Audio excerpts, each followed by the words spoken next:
Okay, so similar to the lobster claw is the inverted wrist grip. And I think not a lot of people do this or not a lot of people know about it. But let's say if Sunshine were to be collar tying on the back of my neck with his lead arm, or sometimes just on my tricep or shoulders, or sometimes they're posting here, no matter what they're doing with this hand, I always want to come inside and grab the wrist with my thumb on the bottom. So it's just like the lobster claw. Lobster claw would be on the outside of his hand.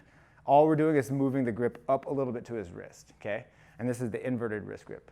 And so like I explained before in the previous video about lobster claw, is if I go with the standard wrist grip over the top with my thumb on the inside, he can rotate his hand inside and break the grip. And even more so, he can rotate his hand and then re-grip my wrist, right, which is a problem for me, okay? But if I were to flip the grip over, he cannot spin to the inside the same way that he just did, because now he's spinning into all four of my fingers and my ability to rotate his hand. The weak part of the grip is the thumb, but the thumb is on the outside now. So if he were to spin to the inside, he can't.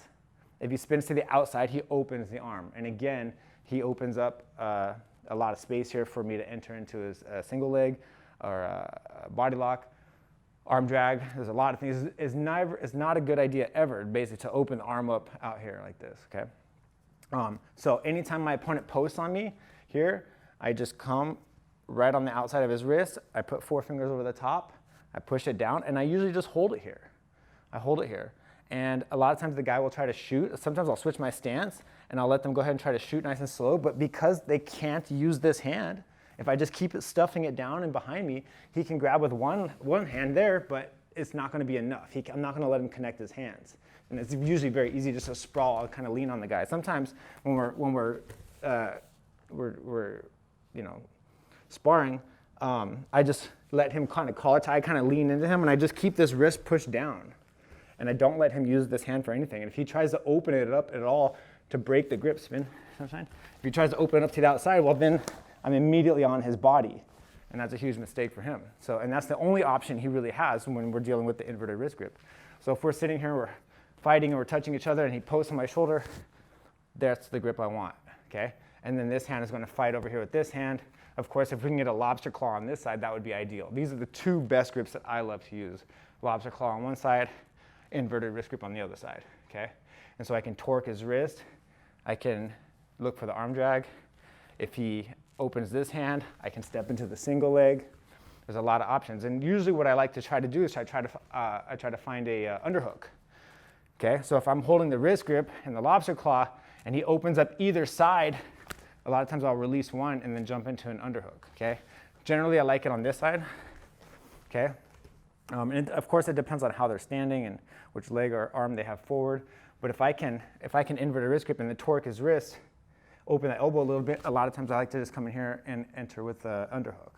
And this is how I like to set up my snap downs and my head control. I start breaking the posture.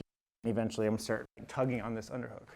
But just wanted to cover that inverted wrist grip. Again, he's going to post on my shoulder. We come to the outside, thumb on the bottom, 4 fingers on top, and we would push it down. A lot of times, the guy will try to arm drag you from here.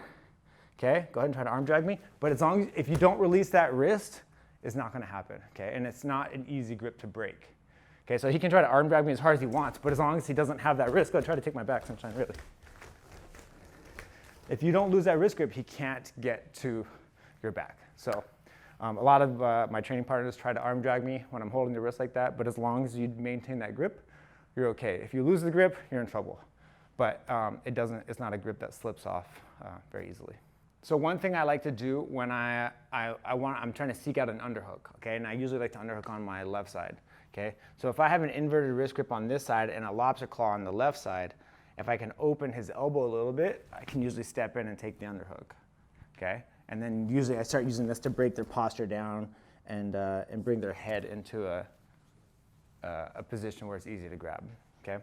So also with the inverted wrist grip, okay, if we were here and he starts opening his elbow too much or his arm and he starts to try to break the grip again, I can take the underhook here, immediately go to the collar tie, start pulling him down and breaking his posture, and hopefully start looking for a snap down to head control, which I'll show in the next segment.